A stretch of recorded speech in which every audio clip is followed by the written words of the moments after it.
Hi everyone, I'm Chad Jenkins. Welcome to the Collab Podcast, brought to you by SeedSpark, where we explore the art of collaboration to ignite exponential growth in organizations just like yours by doing just that, collaborating with entrepreneurs all over the globe.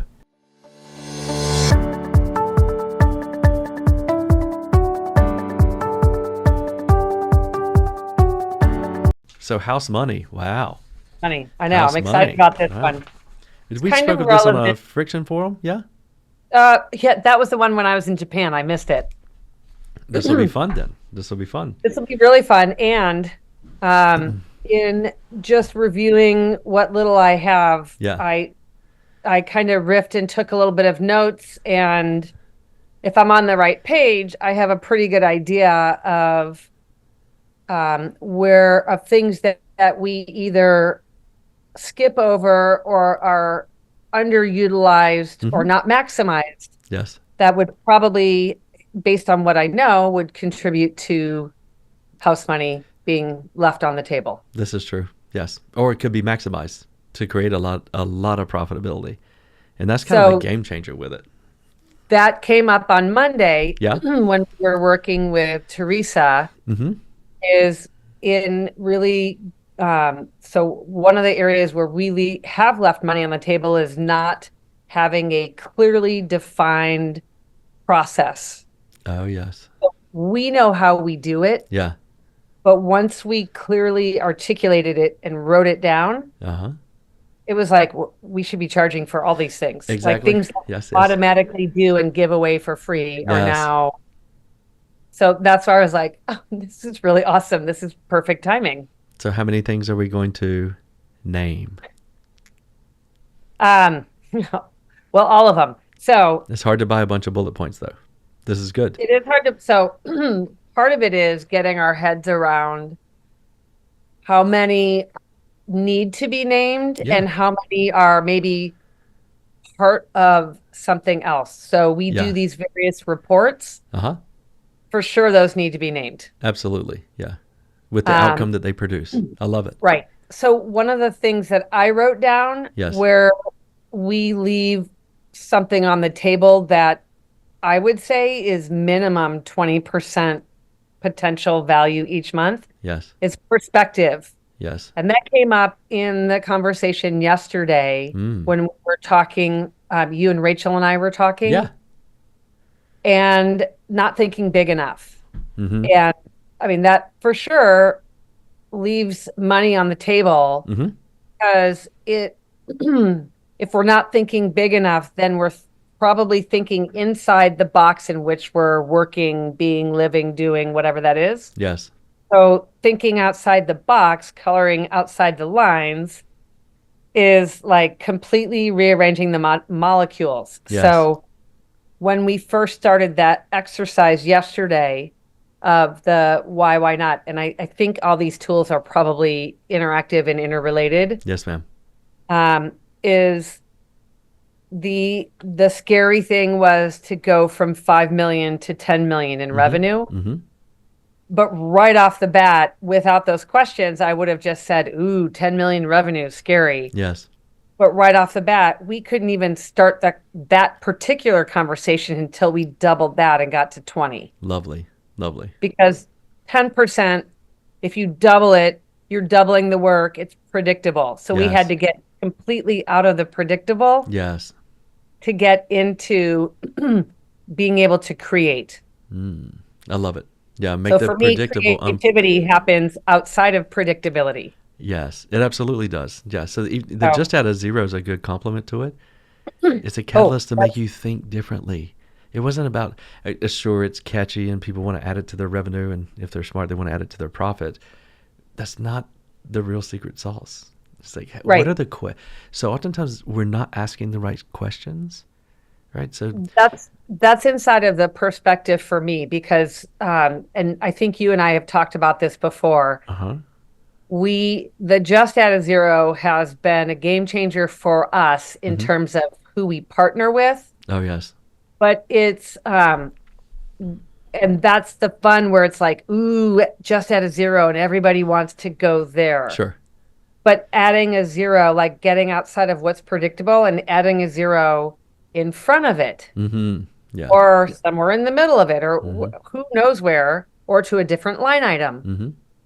is, And seeing the that's correlation, or just yeah, putting yourself in a place to say, "Ooh, that doesn't correlate." So many times I've mentioned, and I've done this quite a few times myself. Export your P&L, add a zero to everything, yeah, because your brain will immediately. The good Lord, we're never spend that much on uniforms. Oh, really? So you're saying yeah, that there's some time in your future, as you're 10xing your organization, that the percentage contribution to your expenses applicable to these uniforms right. is reducing. Why is it not today? So it creates this mechanism or this catalyst for you to ask different and much bigger questions, so that you begin to get really intentional about the future that you create with your organization. Yeah. So as we starting off in the commercial LED lighting space, Mm-hmm. adding a zero was this big flagship project we've been working on. Mm-hmm. And it took us a while to get our bearings inside of that Sure. because it's so much bigger and it creates new problems, new Frictions. opportunities, Mm-hmm. new all the above. But then now this next project behind it Mm-hmm. is, going from 1.5 million to 2.5 million. Yes. And then like, okay, so do we want to do 10 of those a year? Do we want to do, do we want to go for volume and like get the real rhythm of how do we do this? We scale up from volume, Yeah. or do we scale up per project from smaller projects to utility scale projects for solar? Sure. And the answer is yes. So exactly. But it's leaving the door open for that to Mm-hmm. show up. And Because being if we aware don't, of the complications, i.e., the yeah. frictions, before they begin to show up, so that you can probably capture the opportunity. Yeah.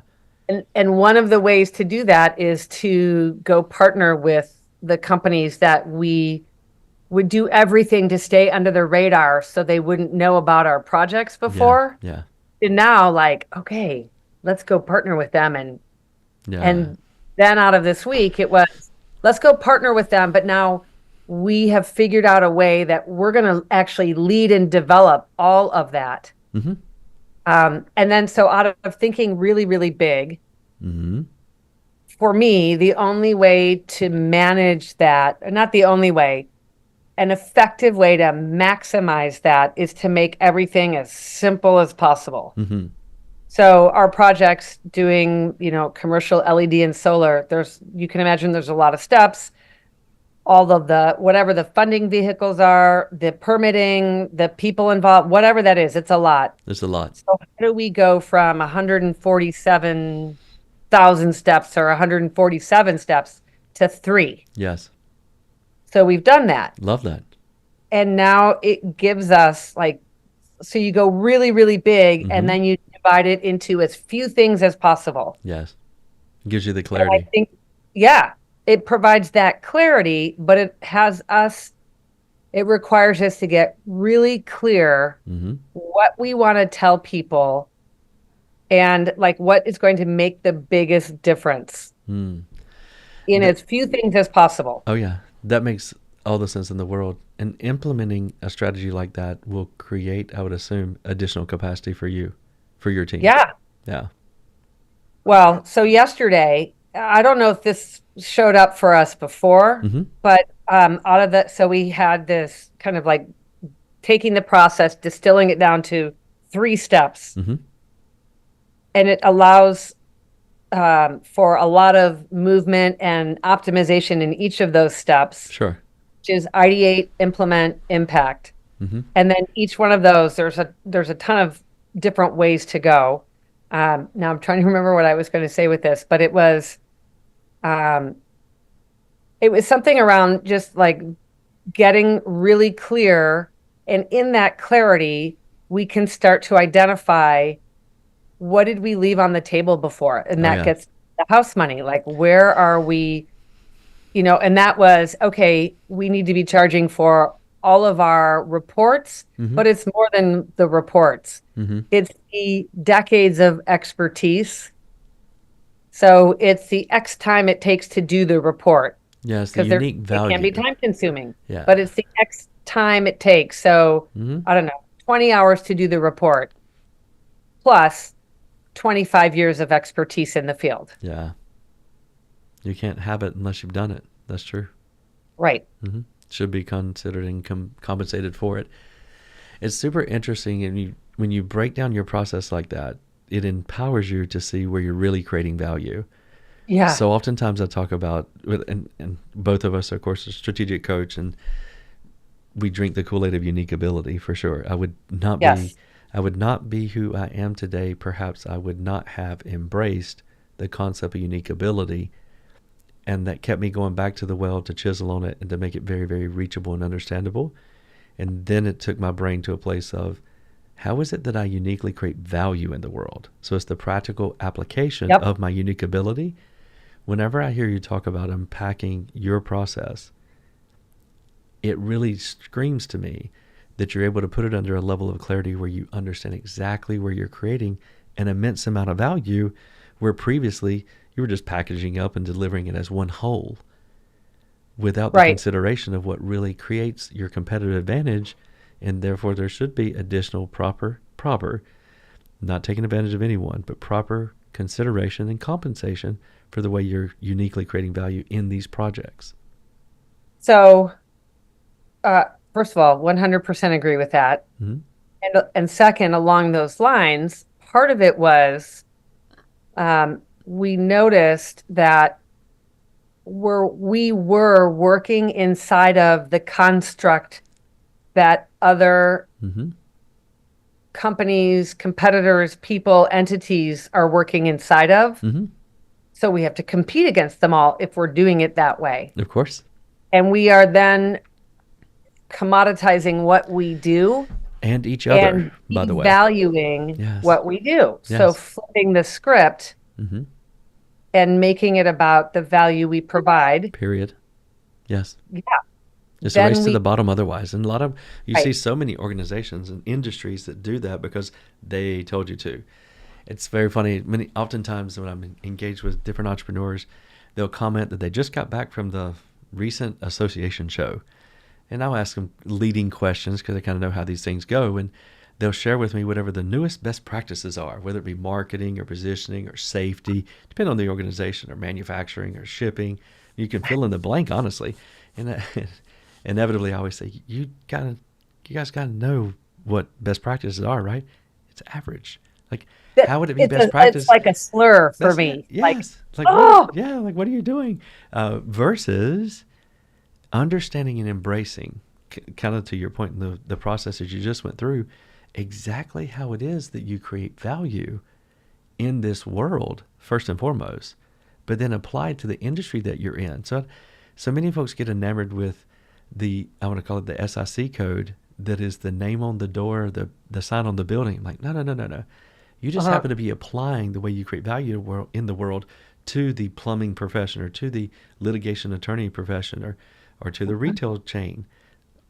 That's not who you are, right? Right. Which will affect you later on as an entrepreneur whenever you exit, and you can only play so much golf, and then reality starts setting in, and you're like, oh my gosh, you don't give proper consideration to the deep emotional subconscious connection to your identity that this organization you've been running for 30 years actually provides you. So you got to be real careful of that. But so starting very, very early on, understanding the way that you uniquely create value for the industry that you're in empowers you to set yourself up to continue doing that way beyond the conventional mechanisms creating the cash flow in that legacy industry or that legacy business. I really love that for a couple reasons. Mm-hmm. One is going back to strategic coach. Mm-hmm. One of the, I mean, it's been game changing, company Mm-hmm. creating, Mm-hmm. um, relationship blossoming, personally, professionally, all of it, because it's all holistic. But it was the first time I've done a lot of programs. I imagine, there are a lot of people who have gone through various different programs, Sure. but the strategic coach community for me was the first time where I was like, oh my God, I don't have to fight against myself anymore. Yes, exactly right. Yes. I stopped going. I don't go to any industry conferences, like Mm-mm. not one. Mm-mm. And I had to just take a step back and be with that one for a little bit Mm-hmm. because I always get value out of going to conferences, but if I, there's only so much value you can get out of, best practices. And if Very you're true. someone who thrives in something that is the antithesis Mm-hmm. or that defies anything in the same realm as best practices, why do you want to put yourself into that box? Right. And then at the same time, I have a lot of friends, colleagues, peers who are thinking about retirement. Mm-hmm. And there's that pull of, you know, should I be thinking about that? But I am not wired that way. And to let go of all of that has been so liberating Oh, yes. because I can look at things constantly from a new perspective. And that's one of the reasons why I love the coach community and the growth partners community Mm-hmm. is how many different people can I talk to in a day? That have a similar growth mindset. I think Yes, well, that's a that's it. fundamental requirement. Yeah. Yep. Every day that I'm And there's, given, it's my yeah, responsibility to be at least 1% better tomorrow than I was yesterday. It is. yeah. You talked about retirement earlier. Retirement scares me Oh, it, for it repels me. for one fundamental reason. Nature wants the parts back. Yeah. I've seen it So, happen too many I times. know. Yeah. Yep. And I agree. And that was something that was a good kind of thinking exercise for Mm-hmm. me Mm-hmm. because I run away from that conversation Yeah. because kind of like best practices, Yeah. I would like people would be hurt if I retired. It would be bad It would be bad. Yeah, it'd be for bad. all of Yeah, us. probably me too. My wife would, probably tie Yeah. me up. Yeah. So you touch on two things: the embracing of your unique value contribution. I feel, and I mentioned this earlier, empowers you to go home with more energy than you came to work with. Hmm. It's funny you mentioned retirement. So about 4 years ago, I knew that I was never set out to do the conventional wisdom of retirement. It's just certainly not in my DNA. So I began to ask myself questions. You talk about a little strategy or a process or a thinking that you went through. So I said, okay, well, if I wouldn't do that, what would I do when I would have the ability to do so, whatever that means for you and where you are? Well, I would do things that I desired. Hmm. So in that very moment, I said, well, so that means I would actually move into desirement. And then I went and Yeah. got intellectual property around the name. So I built out this pretty sizable concept around desirement. I actually have a podcast launching pretty soon on that with Miss I Nikki love it. Fraser. Yeah. And about a week later, because it kept coming back up, it's like, what is desirement? What do I mean? What does that look like? What would I do? What do I desire? And I mapped it all out of what I desire. And I said, well, what's holding me back from doing it right now? So it definitely Yeah. was a catalyst. It was a trajectory pivot for me when I did Yeah. that Like, why thinking. not? Why not? Yes. Why not? Unless. Because unless. Yeah, exactly. Yeah, it was another tool, of course. That podcast is going to be launching soon as Yeah. well. Hint, Yeah, hint, hint. yeah, exactly. So that when I answered that question, it made me begin to change a lot. So it changed my entire thinking, and I began to invest way more in others, into the team. To be really honest, I began to get out of their way. I'm Hmm. so fortunate to have many teams around me in all these different organizations that they take care of business. They understand that we're here to create value, not whatever the sign is on the door. And in Right. many instances, I was getting in their way. So it empowered me to begin to move into desirement, which I Yep. feel like I can do until it's time for me not to be on this earth. Yep.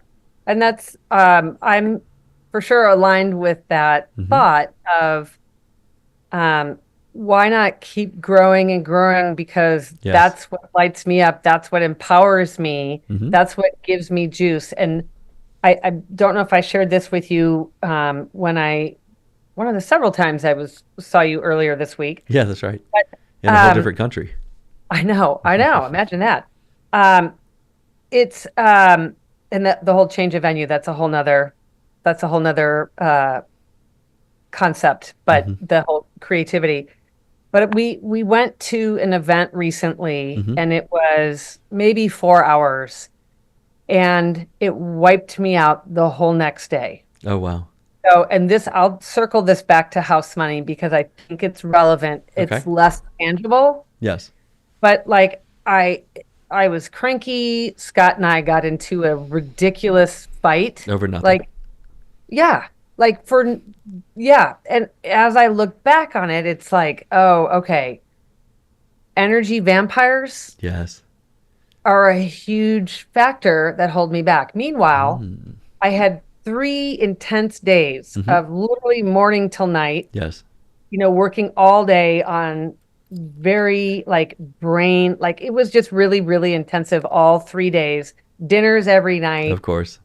decompressing all of that. Yes. And I just cannot imagine being more energized out of that. At the So end of it. one Yeah. 3 to 4 hour clip wiped me out. 3 days of 12 to 14-hour days of things that really fill me up, Yes. energizing. Yes. So the house money, Mm-hmm. energy vampires to me play into that 100% Yes. because if you're not optimizing, maximizing, leveraging your energy, Yeah, I'm you're not sure what leaving we're doing. stuff on the table. This is true. Absolutely leaving stuff on the table. That this house money concept, it just seems so logical to me. And I was speaking with Mr. Dan Fraser earlier, Hmm. and it also came up in what we were chatting about. And I shared with him that when I began to stumble across this, it originally started with a conversation with me and Dean, Dean Jackson, of course, Yep. with the Yep. VCR formula. And it was around real estate professionals. So if you're a broker and you have Yep. high performing agents, they cap out.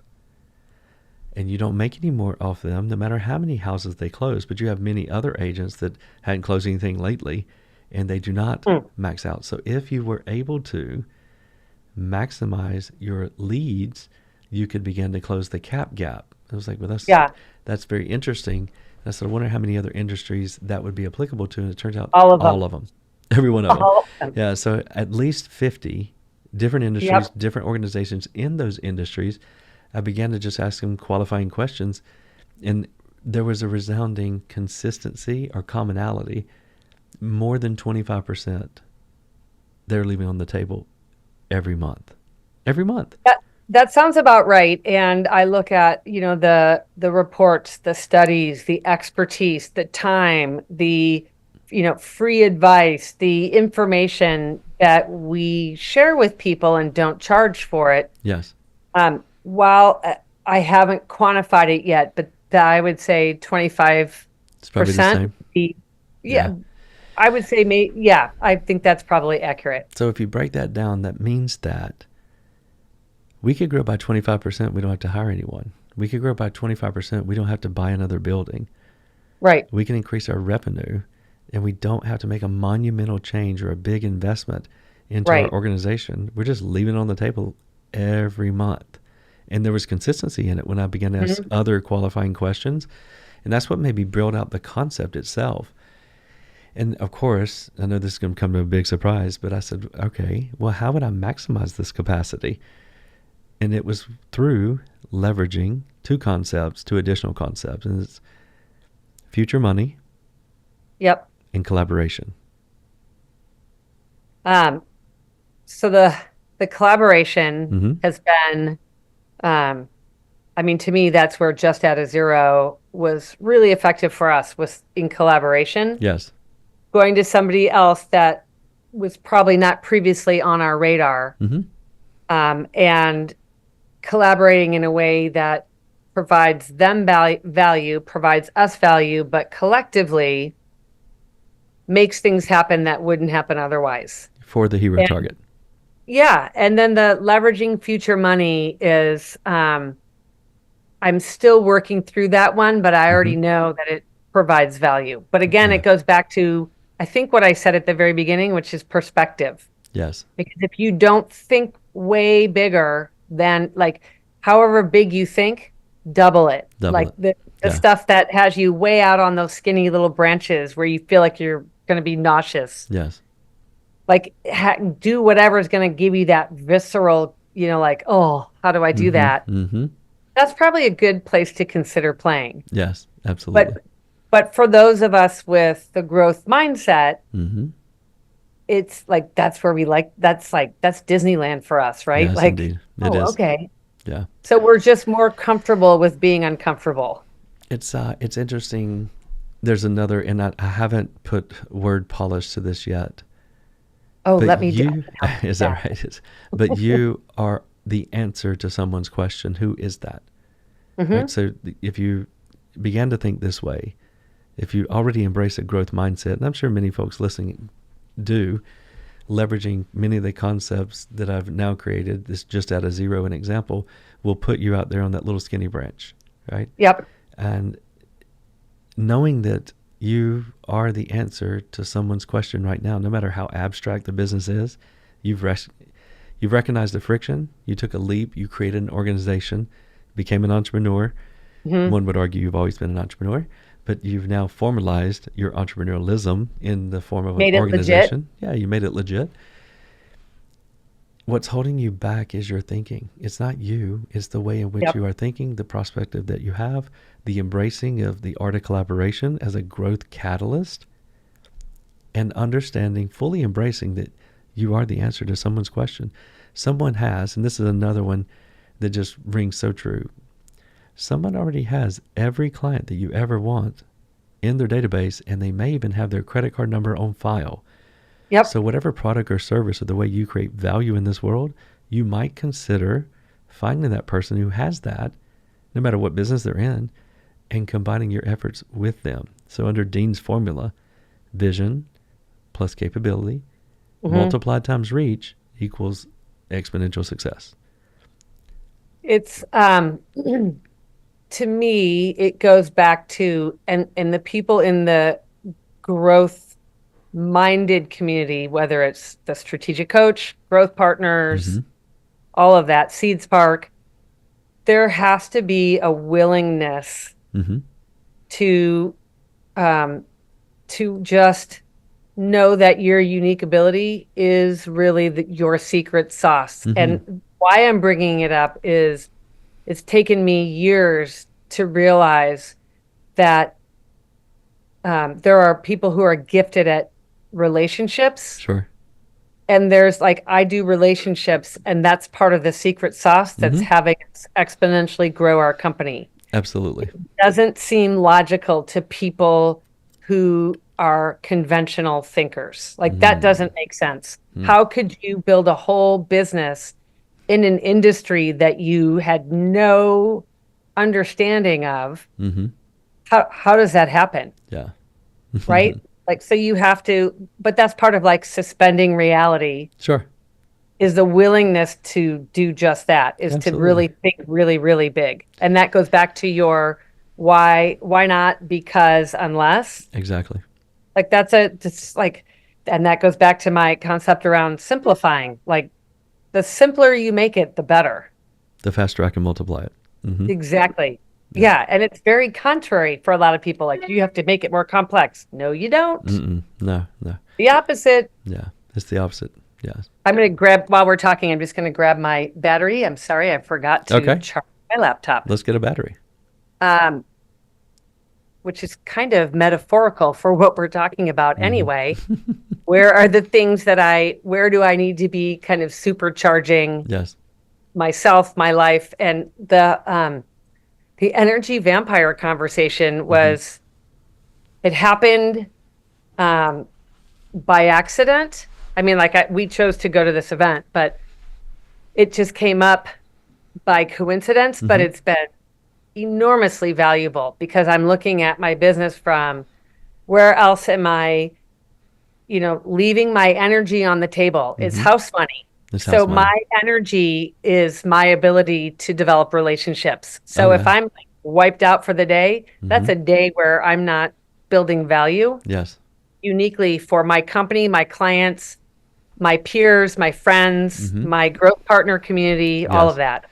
It's a ripple effect that I think people don't they may underestimate. I feel like they do. Absolutely. I can see that. Absolutely. Yeah. It's interesting. Krista, you met Krista when we were in Toronto. Oh, I love Krista. She, She's yeah, she's has an the best energy. she, Speaking of energy, yeah, she is an amazing human. she built me right back up. Yeah, that's good. Yeah, she can definitely do that. Those hugs are amazing, right? She Oh my just gosh. will not turn loose. It's very It's really interesting. funny, isn't it? Yeah, yeah. You should have seen Joe Paula. She's like, "Oh, you're not turning loose." It's very funny. Anyway, It is funny. she was with me Saturday, Sunday, not Monday, but she ended up having to take Monday off, of course, just to prepare for Tuesday because that's just a lot of energy that she had to expend being around Dan Yeah, and Dean and Joe Polish, which are, of course, pretty high energy folks. So it's for sure. very interesting. It makes sense. So being cognizant of those that are actually going to, she wanted to give that energy, of course, right? That's who she is. But knowing that there are others out there that are going to pull that energy from you and not return, you got to be real careful of that because you're paying double for it. Exactly what Right. you're talking about. Yeah. Right. It's and it's it's the things that you do uniquely that are second nature, Yes. but there's an element of like where are the things that you just allow yourself to do organically, but where are the areas where like, you just gave in that example with Krista that Yeah. you have to really pay attention to. Mm-hmm. And I think the reason that the kind of energy vampires concept resonates with me is I was doing something that I do so naturally, Yeah. and other people. It's not that they took advantage of it because I don't want to overstate that. It's just that I wasn't paying attention, and sometimes you still have to do that. Oh, yeah. Yeah. Presence So and yeah, awareness, yeah, they're yeah, definitely big catalysts for my growth, really and truly. yeah. That's I dedicate 4 hours a day, starting at 3 a.m. every day. I know that I was like, when we had that conversation at dinner the other night, Scott and I were like, how does he do that? Yeah. I would tell you it's probably more restful than what most people get as sleep, to be really, really honest. So I leverage frequencies when I begin to meditate. I know that's a really awesome concept. So what I'm really trying to do is leverage the power of my conscious and subconscious at the same time at that early hour of morning to get to the deep creativity capability that I would argue all of us have. You just haven't figured out your process yet. That is my process, but only for the benefit or from being benefited by the opportunity and intentionality to be very, very present and super at 3 o'clock in the morning, other than some folks I deal with in Dubai, because we're getting close to launching there. Other Hmm. than them, nobody really wants to talk to me at that time of morning, nor do I. I have a process. But because I'm there and it's super quiet and it's super dark, and you're welcome to laugh, I even use a nod pod. Are you familiar with what that is? Yeah, I think you may have shared that with me before, It's like a weighted but blanket for your eyeballs. oh, that sounds awesome, It is actually. awesome. I think I they're I do 30. not laugh at any of that kind of Yeah. stuff because I'm a yes. Yeah, I think it's 30 or $35. They don't give them away for free, but I would strongly suggest that you can buy it off Amazon, of course. That's great. Yeah, you could probably get me off Amazon. Who knows? There's so many things on Amazon these days, but you can get it off Amazon, and Well, I can if I'm getting the Just Had a Zero book. that is true. You can get a small slice of me off Amazon and off Audible. So Likewise, I know you can get me off Amazon, I guess there too. you go. That's My wife kind of really funny. enjoyed that book, by the way. That was awesome. Yeah, yeah, Glad. yeah. That's really cool. Really cool. I brought it to her whenever you gave it to me. I can't remember where we were, but she's really enjoyed No. it. And I meant to tell you Oh, even it previous. was in June. It was in June in Toronto. June. There you go. Uh, Yeah. Keeping that time sacred so that you can be present and aware, I'd super strongly suggest it for everybody. So I never gave proper consideration for the time that I spent by myself on that farm in South Carolina with those horses. One, they don't speak, even though they do communicate a lot, they don't speak. And I'm out in the Yeah. woods training people's horses how to ride trail rides by Uh-huh. myself at a very early age. That's a form of meditation. Who else are you talking to? And I don't talk out loud. Not typically. So I have along those lines, I have a dog. He's 10. Okay. And just in the last year, like we have this time first thing in the morning Mm-hmm. when we lock eyes, and it's very meditative, Oh, very wow. calming. Mm-hmm. It's really cool. I That know is I've like interesting. Never had that experience before. Interesting. Um, but it's every day. But I see, there are certain areas where I'm putting more intentionality Yes. around and, um, maybe reframing it in terms of what needs to have happened such that I say, okay, I was very present, Mm-hmm. with people, like the Krista level of present. Yes, yes. She definitely is intentional. And I Yeah. certainly appreciate it about her. It was really interesting to see the relationship and the bond. She has the capability of doing that, but the relationship and bonding that she and Dean hit it off immediately. Like really, really hit it off. So, just understanding Yeah. the wonderful things that I are can see come that. from creating a relationship like that is amazing. And the same thing happened. She was very appreciative for the invite to come to Toronto and meet all those people. And I Yep. know that yes, she will get value, but they're going to Yep. get an immense amount of value. She's just that type of person. So it's really awesome to see. Um, Speaking of, and I actually am interested in asking maybe a little bit deeper dive questions about the house money Yes, and let's do it. putting some numbers around it. Um, and I also wanted to say for me, like I relationship building is really interesting. So Mm-hmm. I had the very good fortune of being one of Dean's dinner partners. Oh, yes, that's right. Yeah, And I thought, okay, I don't know about anyone else, but like this is my first time like really being in a conversation more than like a social, hey, how's it going kind of thing. sure. So I was like, I want to get to who is like, how did Dean get to where he is? Yes. Where did he start? It was so fascinating. The Like I had tennis and the no whole deal? idea. Really? Oh, Yeah, he's a I mess. Yeah. so He's sick right now. Dan got a bunch of us sick, by the way. oh He had a great. cold, and yeah, matter of fact, he was supposed to speak at Giovanni's event today, but I just talked with Shoot. him not long ago. He's in Florida. And Oh he's shoot. raspy. Well, Yeah, and I'm obviously, sorry to hear that yeah, me because too. Because I woke up 2 mornings ago and I was like, I never feel like I have something in my throat. I'm like, what's wrong with me? yeah. So, but I'm 100% fine, thank goodness. But yeah, But Dean is not. Yeah, Dean got it. shoot. Well, I'm very grateful that he was there that night Yes. because it's so I played tennis that I Mm-hmm. from when I was 4 right into college. I played competitively. Mm-hmm. Like it was and so just to understand like the context of, well, if I'm 189th in the world in this, Yes. what if I were 189th in the world In business. That's business? right. I'm like, It's a different that to ball me, game. Yeah. yes. But Yeah. that's part of the shift in perspective, the why not because unless, Mm-hmm. like the thinking bigger and thinking so much bigger that you have to suspend your reality. Yes. I love that. And I'm interested in, we have these assets, Mm-hmm. like these studies that we do. Mm-hmm. So conceptually, I love this house money concept. It resonates with me. I think every every organization would be well served to look at their day-to-day business or Yes. their bottom line through the lens of where are they leaving money on the table? Sure. Because everybody does it. Everybody does it. The logical things, and I typically when I unpack this concept for just anyone to understand, consider the things that you've already paid for. So they have a static cost of goods, but they have a variability in the income that they're associated to or attached Hmm. to. And those are, Okay. to me, this is low hanging fruit. And I'll give you a couple of examples. If I were in the commercial HVAC business, which I actually do own one, all of the trucks that we have for that business, they cost the same. Yep.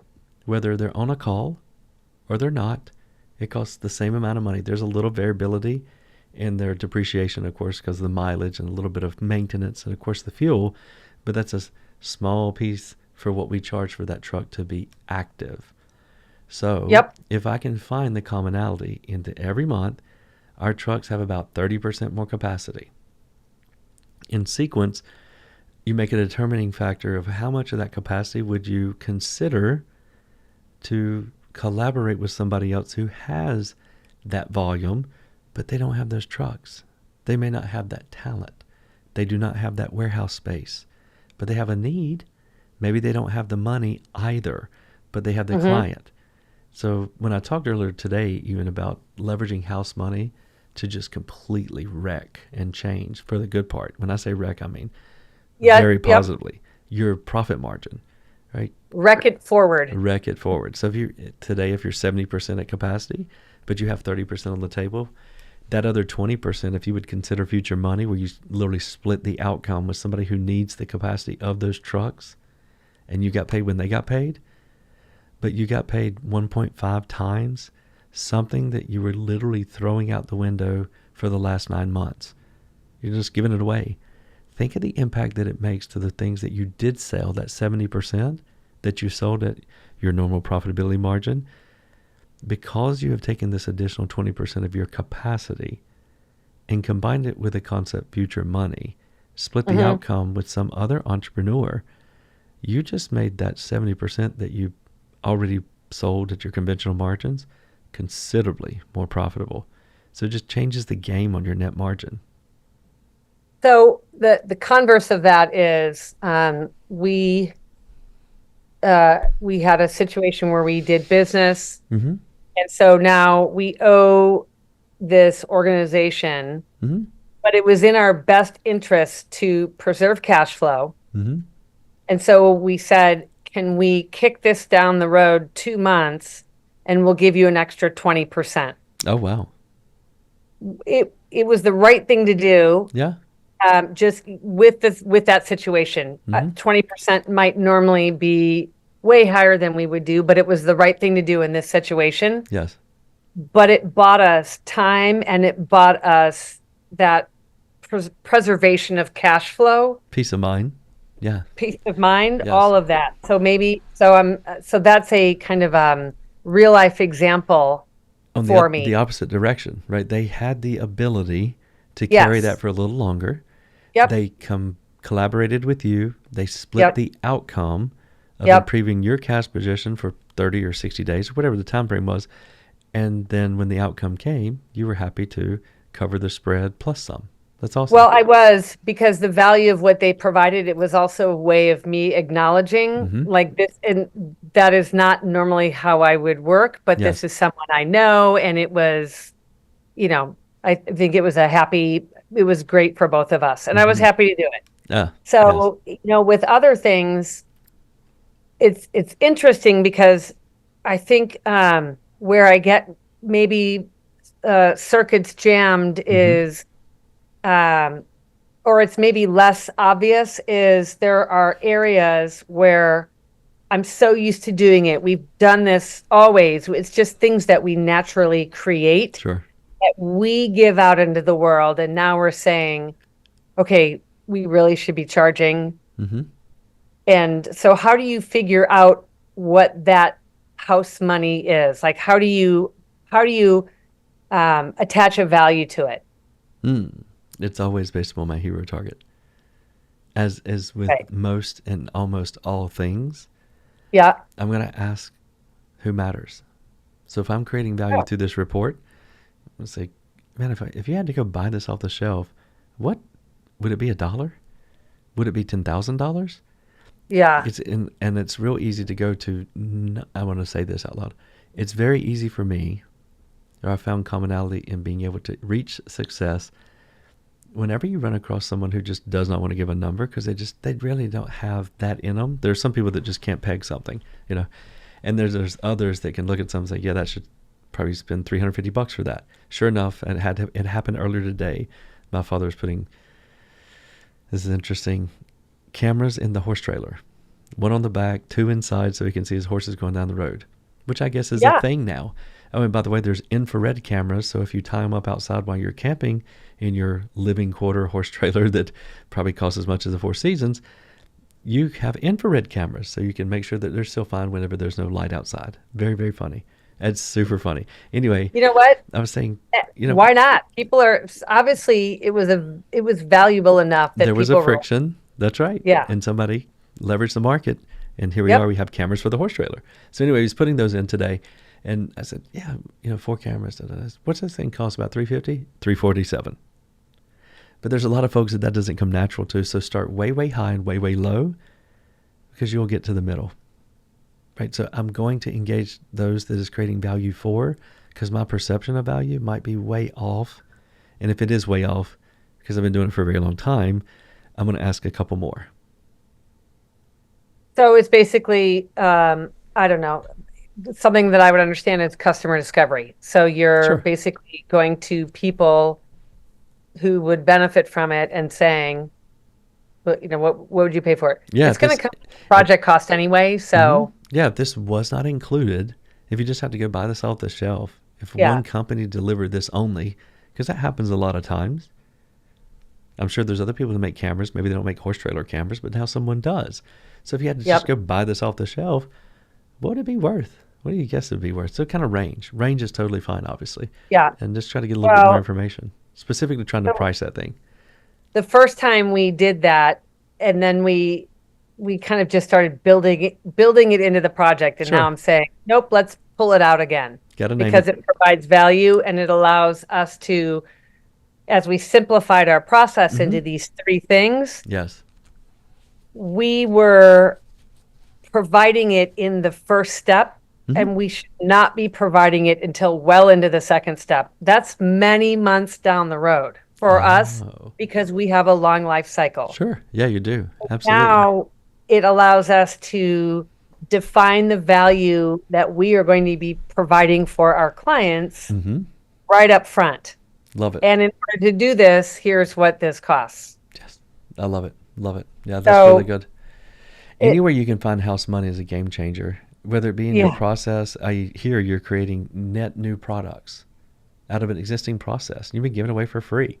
I know. You have heard me talk about unique value contribution.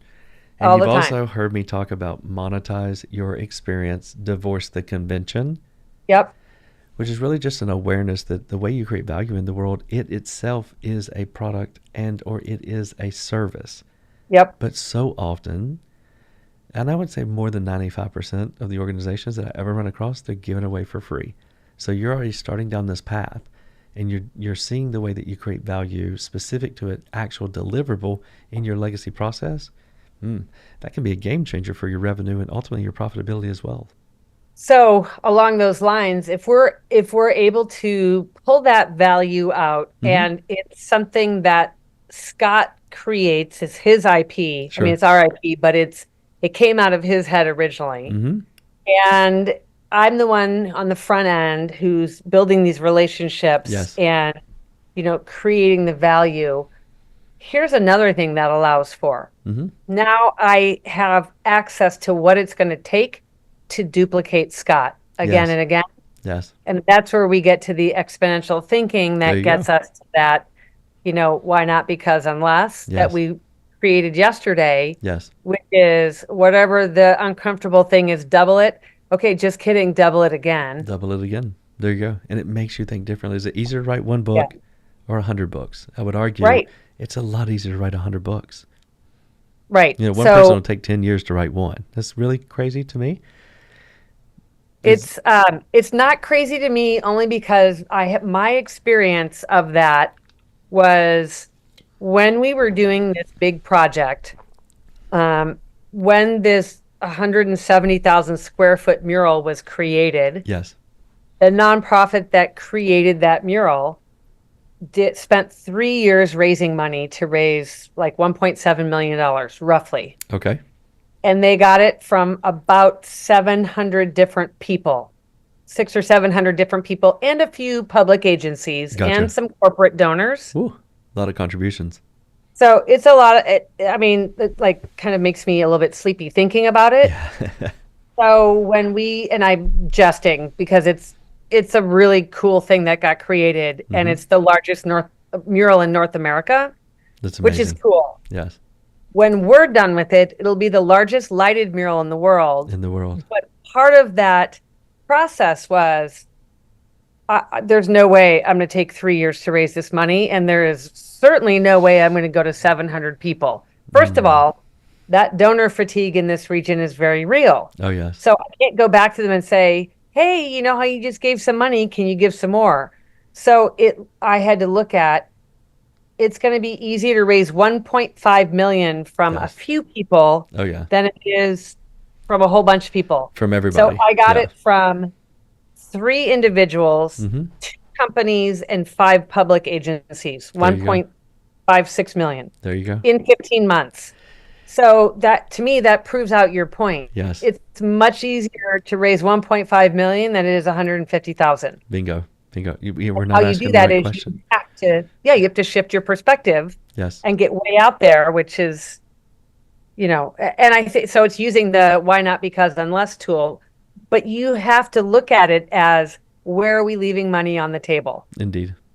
Yeah. So when we went to one of the public agencies, when we first started talking to them, they said, "Well, how much do you want?" And I said, All of because it. well, I didn't. I said 250,000. Okay.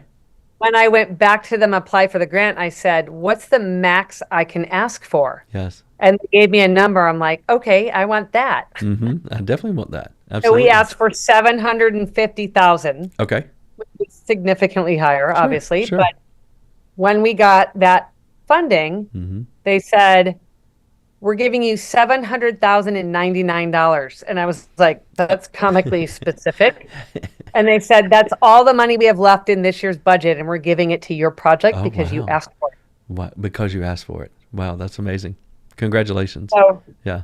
well, thank you. But my purpose in sharing that is, you can't win or lose if you're not playing. That's correct. Yeah. So you might as well go and ask the questions and ask the really big questions Yep. because to what you just shared with me, it's kind of like putting it back on me in a way, is if I don't go out and ask people, I'll never know what their appetite is to pay for something. That's right. So it's just looking at it internally instead of, And they'll tell you. You yeah. start putting If you price into ask it, they'll people the tell you. right questions, they tell you everything you need to know. Yes, that's true. Especially if we're listening. A lot of times they're doing it and you're not even asking the questions. I've noticed that a couple of times as well. Isn't that the best? Yeah, so there's a new one coming. I don't think I've shared this with anyone yet. It's the consideration, the complete awareness that outcomes create hero targets. We've been talking about that, Mm-hmm.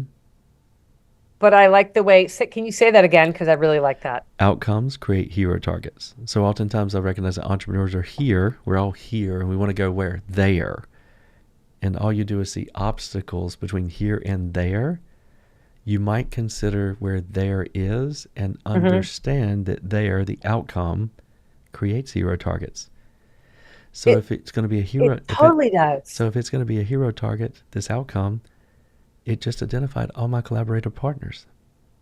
So that's funny. That's the exact example I was thinking of, Mm-hmm.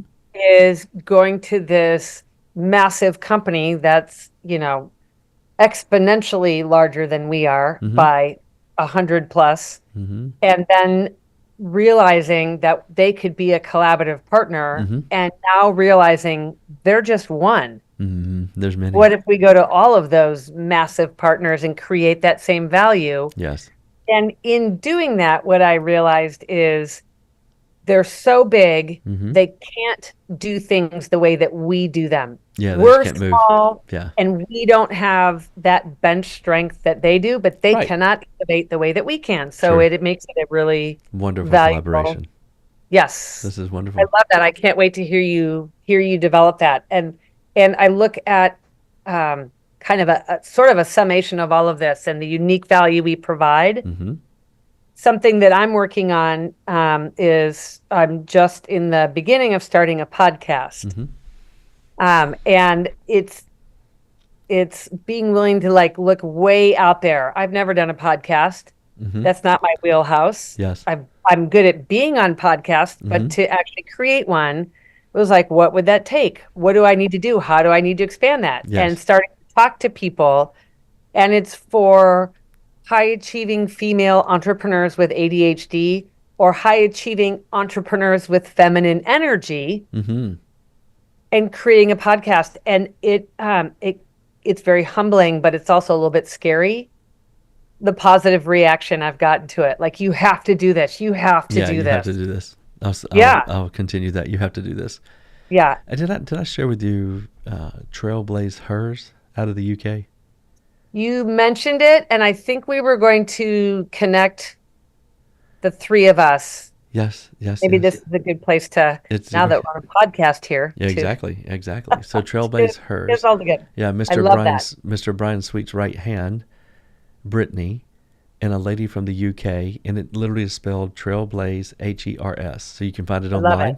But if you'll check that out, even send me an email and say absolutely I'm ready, then I'd be delighted to make an introduction for you, I'd because love it. you would complement it, and the podcast both could be a feeder to each other, be a great collaboration. Yeah. That's my expectation. And that's if you part of looking at something through this new expanded lens of like exponentially bigger, Yes, there's room in the pool for everybody. And so there always is. There that always there is. always is. Yeah, there always is. So it's, taking off the blinders and looking way out there. Yeah, because we're all unique. So Yeah. we can all create a unique outcome with each other, even if we pretend to be in the same business. At least it's a sign on the door. This has been a lot of fun as always. Oh my gosh. I Yeah. always get immense value, exponential value out That's of awesome. chatting with you, and I can't wait to do it again.